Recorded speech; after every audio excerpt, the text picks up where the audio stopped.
Hello, xin chào tất cả các bạn đã quay trở lại với channel của mình. Lại Quý Phong đây, and đây là Andrew.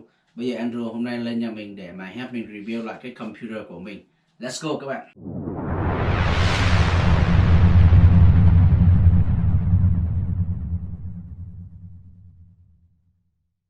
Andrew đang phải mở cái computer cũ ra. Right here. Yeah, I unlocked it already. Here? Yeah. Open this one first.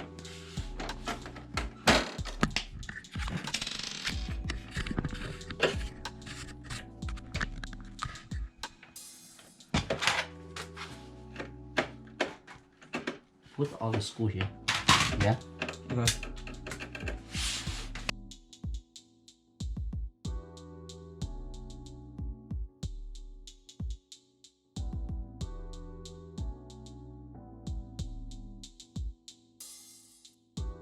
Mềm thôi, phần cứng là mình không có đụng vào được mấy cái này bởi vì mình không biết. What is that? Oh, that's It's it. just puts right there, I don't know why. I mean, this is the holder. Yeah. Wow, các bạn thấy không? Đây là cái graphic card mà cũ của mình này. Put it face down because you don't want to. Oh yeah. But you can look at it. Ok. Các bạn thấy đây là cái graphic card cũ của mình đây các bạn.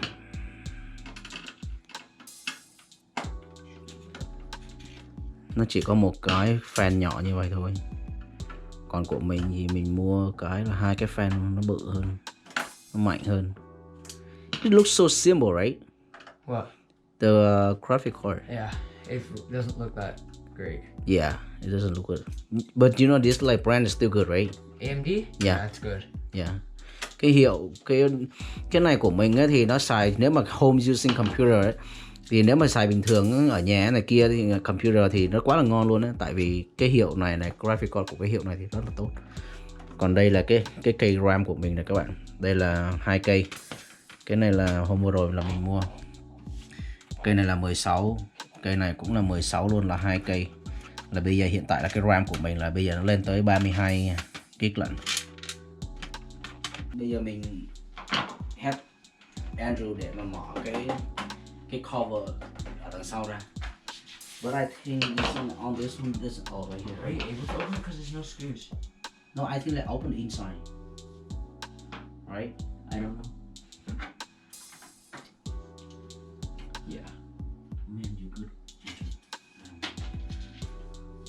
We're gonna take this out of here. Huh? We're gonna take it out. What about this one? You took it off too? Yeah, we're gonna take that out last, but we have to unplug everything first. Oh, okay. Open it on the front. Just put this like. Just open it step by step. Just unplug everything. Oh, it's pretty right here. What's that? The hard drive. Oh, the hard drive? We don't want to drop that. Oh shoot. That's it's the hard, right? Because it's break down that, so it's lost all the memory, right? Yeah, you lose everything. Oh shoot. Yeah, Andrew. Yeah. You want a beer or wine? A water here. I put it here for you, okay? Okay.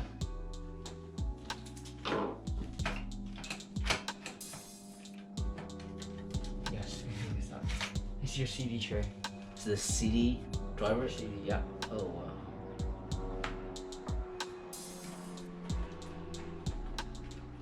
It's connected by a chip, right? It's connected by. It's not a USB one. On this side right here. Yeah, right here. Yeah. Let me see everything.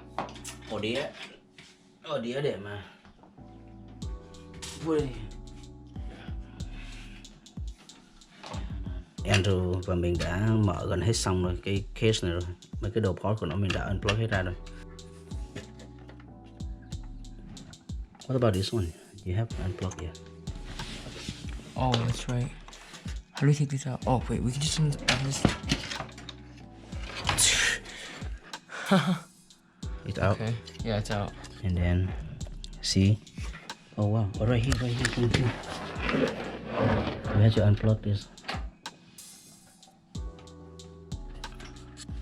Wi-Fi, right? Do we just unscrew it? Ow. Be careful.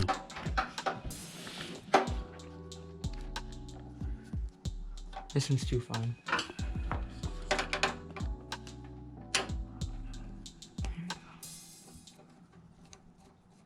This one too, look. Oh yeah.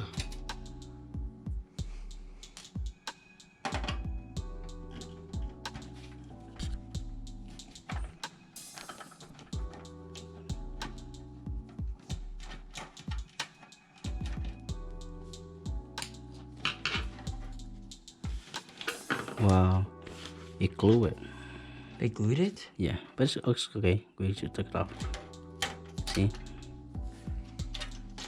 Oh man, look, it's almost like break it. Cái phần này là cái phần mà Andrew mới mở ra, là cái phần mà của Wi-Fi. Yeah. Put that there. There you go. Yes, finally. Cho các bạn coi. Đây là cái bi mạch của cái motherboard. CPU, right? CPU's under here. CPU here and motherboard that made the whole thing, yeah. blue one. Yeah. Ok. Và đây là bên trong cái thùng rỗng của computer. Đây các bạn, rất là đẹp trai đây, case mới. Đây là đằng sau của nó, bên hông của nó. Did you open this yet? Huh? Did you open this No, yet? no. No, they give you stuff. Huh? It comes with like wires. Yeah. I didn't know. Look, you can see they already come with screws. Oh wow. Everything like that. Yeah, they always come with it. There's a cloth to clean it. Đây là mình mua cái case này về thì nó cho mình là mấy cái screw của nó để mà mình ráp nó vô. Đây là bên hông của cái case mới đây các bạn. Wow.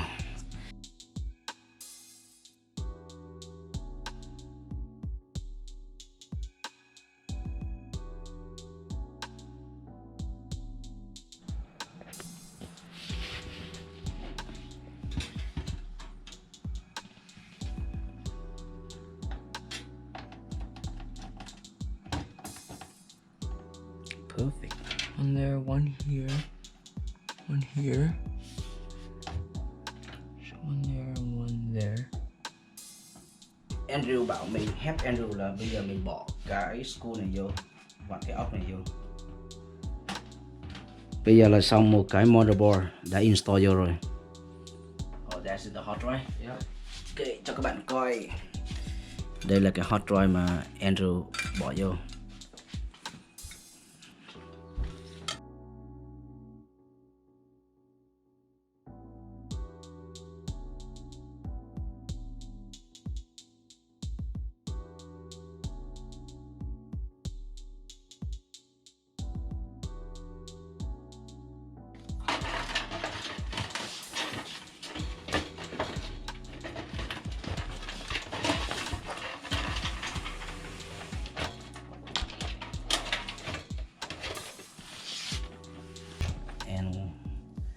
What you want to do with it?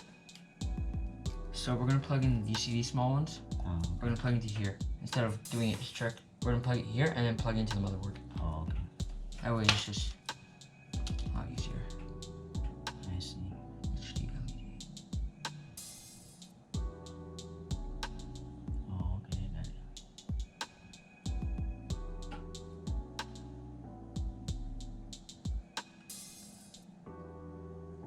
Go.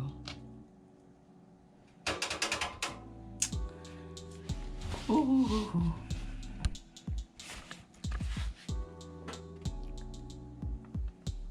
So we just need only one, right? Yeah. We just need one of these. That's it. Let's see.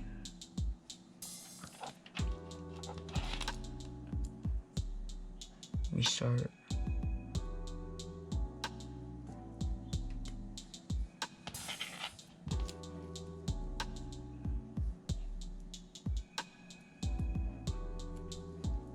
What about one left? We don't have that one. Oh, This okay. case doesn't have it. So that's it. I see. Yeah. Put on this side. Yeah, hold on. I just had to pull the bottom through. I wish I had one of these. I wish I had one of these. But that's whatever. Let me just plug it into here. There you go, we're done. Wow. So the power you already connect to the Yeah, motherboard. so this will work, these three will work. This is 3.0. See, it says right here? 3 Even though point. it's black, this is 3. Oh wow. Since it says right here, it's 3. So you can use this for your mouse and keyboard as well if you want to. Andrew bảo là cái này là bây giờ là mấy cái home button này là work hết rồi các bạn này.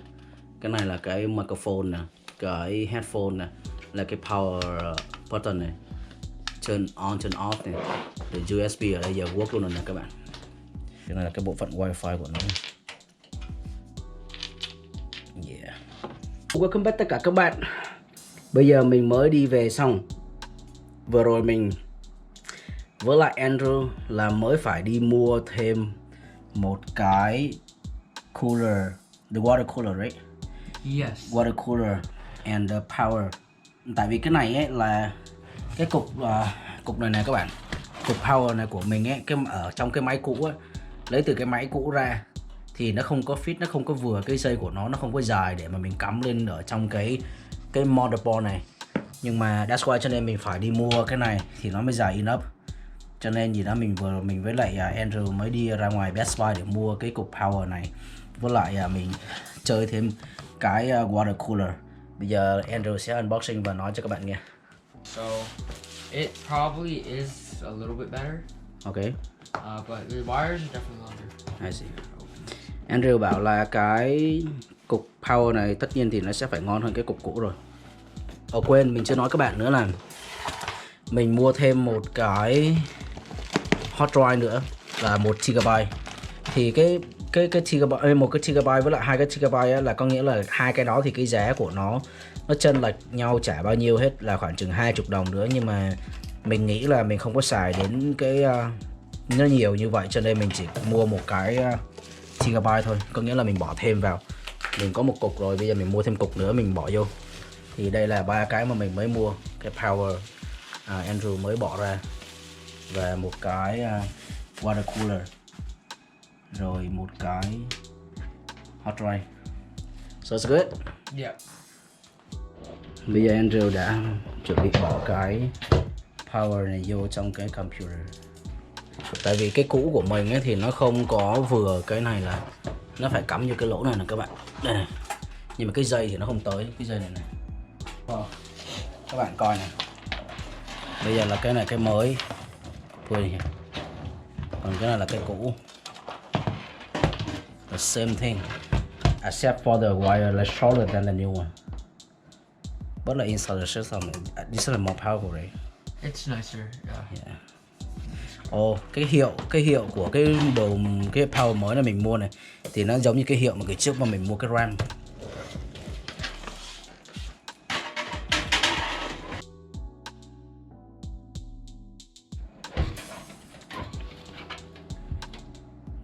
You need help? Oh, we just need 2 more. Yeah.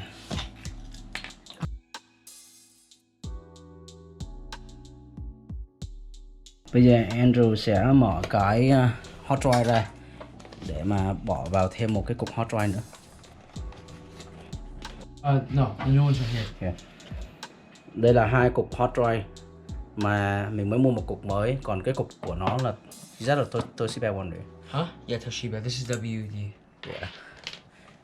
I don't even remember. It's like 1 GB, right? The old Yeah, one. 1 terabyte. Vậy là bây giờ mình có 2 cục, mỗi cục 1 GB là 2 cục 2 GB. Mình đang tính mua là 2 GB nhưng mà mình nghĩ là thôi không đáng. Tại vì mình không có xài hết. Hold on, Andrew. Put it here. Yeah. Cho các bạn coi bên trong của nó. Giờ Andrew đang bỏ vào bên trong.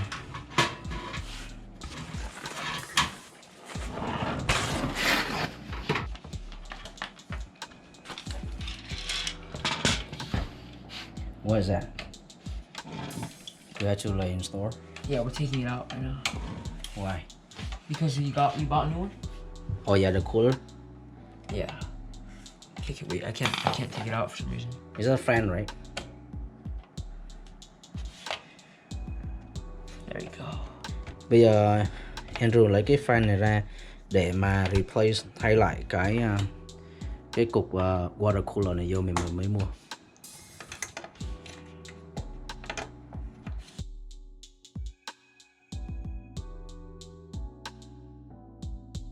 Andrew mới vừa tháo cái cục fan ra xong thì cái cục này là cái cục CPU này các bạn.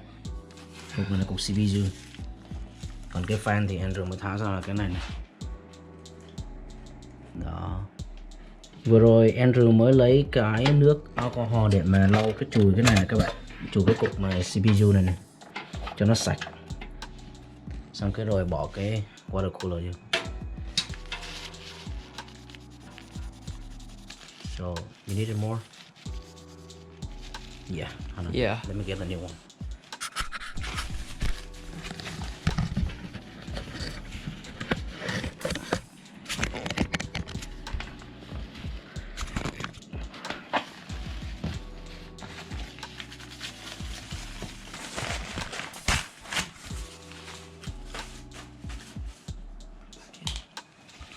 Andrew mới rửa xong rồi các bạn, mới lau chùi xong rồi bây giờ bỏ nó vô lại cho nó mới. Yeah.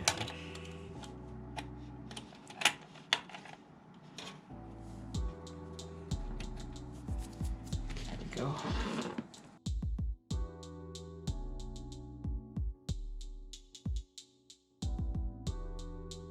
Bây giờ Andrew đang mở cái water cooler đấy. Yeah. Yeah, cái water cooler để mà thay cái vừa là cái fan của cái CPU. I mean, Our fans. is the fan here.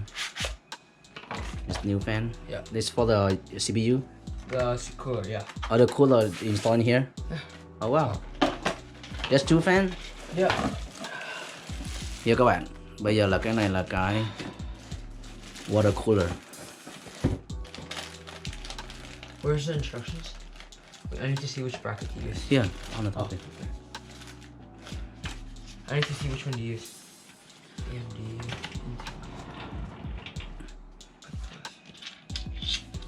Man, cho các bạn coi này, một bãi chiến trường. Các bạn thấy không? Một bãi chiến trường luôn này. Bao nhiêu stop ở đây. Trên kia một stop nữa. Đây stop nữa. Đây là cái case cũ. Đây là water cooler mới mua. Còn cái này là cái cục, hai cái cục hard drive. Đây một stop nữa này, RAM này, rồi graphic card cũ này.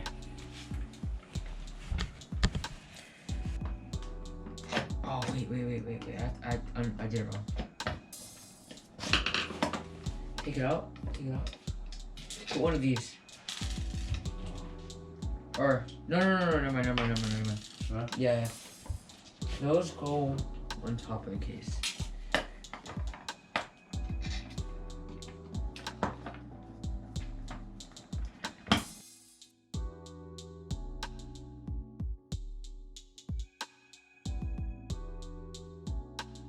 Gắn xong cái quạt cho cái water cooler. Bây giờ Andrew đang đi tìm cái mà screw out để mà bắt vào trong cái case của computer này kia.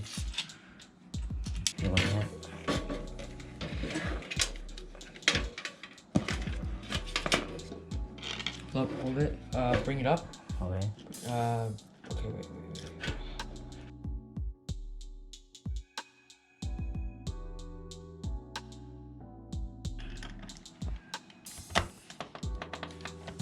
Is it in?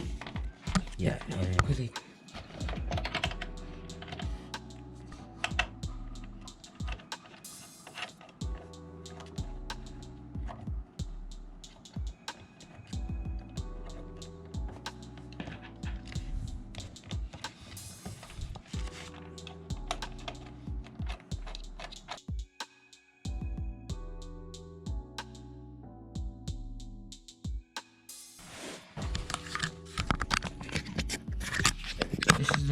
This is warranty. Where is it? Here, right, isn't it? Yeah, this one. Is this warranty? Yeah, we had to like register. You don't have to. Yeah. No, but I think there's a warranty somewhere. Yeah.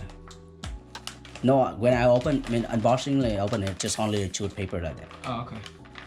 I think like we have to register like for online, like their website, to fill out the warranty one.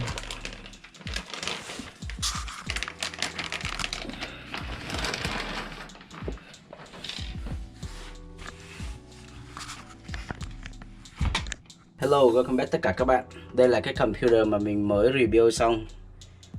Và đây là cái water cooler. Còn đây là cái mainboard của nó. Cái mainboard của nó mình giữ lại. Cái RAM là mình thay 32 nè. Rồi cái water cooler nè. Rồi cái graphic card này. Đây là cái water cooler, hai cái fan của nó. Đây là một cái fan. Đây là cái ổ đĩa. Như vừa rồi là mình mới mua thêm một cái power supply cho cái computer này nè. Rồi cái water cooler này, với lại một cái ổ đĩa hot drive này. Nhưng mà cái lúc mà mình review cho các bạn coi đó, mình unboxing cho các bạn coi là mình mua cái ổ hot drive là ổ cứng, ổ to, thông thường là ổ cũ. Nhưng mà bây giờ đó, mới hôm vừa rồi đó là mình đã đi ra ngoài Best Buy và mình đã đổi lại là mình lấy cái hot drive là SSD, chứ không phải là cái loại cũ mà HDD ngày xưa nữa. Mình bỏ hết qua cái ổ đĩa SSD rồi, cho nên khi mà nó boot cái computer nó chạy rất là nhanh. Bây giờ mình mở nó lên này. Ok, mà nó lên này, đếm này, 1 này, 2 này, 3 này, 4 này, 5 này, 6 này, 7 này, 8 này, 9 này, 10 này, 11 này, 12 này, 13 này, 14 này, 15 này, 16. Trên dưới khoảng chừng 10 cho tới 15 giây là vô được cái computer của mình, là nó sẽ on lên được. Còn lúc trước ấy là nó không có on lên được. Nó phải phải từ gần 2 phút ấy. 1 phút cho tới 2 phút thì nó mới vô được cái computer của mình. Ok, bây giờ mình đổi qua cái ổ đĩa mà SSD thì bây giờ nó rất là nhanh. Ok, bây giờ nó boot vô được rồi nè. Bây giờ mình sẽ vô trong computer của mình coi xem nó nhanh như thế nào nhé. Ok, đó, chỉ cần trên dưới khoảng chừng mở lên on một phát một khoảng chừng 10 cho tới 15 giây là vô được cái computer. Nó rất là nhanh. Còn bây giờ mình mở cái app lên nhé cho các bạn coi. Ví dụ như là mình mở cái Lightroom đi. Ok, đó, mình mở một phát một là nó ra luôn nè. See, mình mở một phát một là nó ra luôn. Bây giờ mình mở cái này cho các bạn coi nè. Bây giờ hiện tại là bây giờ trong cái này ấy, là cái temperature của cái Intel của mình. Cái Intel của mình temperature này, nó chạy trên dưới khoảng chừng 30 độ C, trên dưới đâu đó khoảng chừng 8 mấy độ F rồi các bạn. Thì nó chạy rất là, nó làm cho cái CPU của mình á, nó mát. Bây giờ mình mở một cái khác nữa cho các bạn coi nhé. Ví dụ mình mở cái này đi, cái mà Premiere Pro CC, mở lên này, nó chạy ra, các bạn thấy không? Mở lên một phát một nó chạy này. Đó, và là vô thôi. Thật sự rất là nhanh, còn lúc trước là rất là lâu. Ok, thank you tất cả các bạn đã xem cái vlog của mình. Và nhớ like, comment and subscribe và share cái channel của mình. Thank you tất cả các bạn và hẹn gặp các bạn trong những cái vlog kế tiếp. Thank you, bye.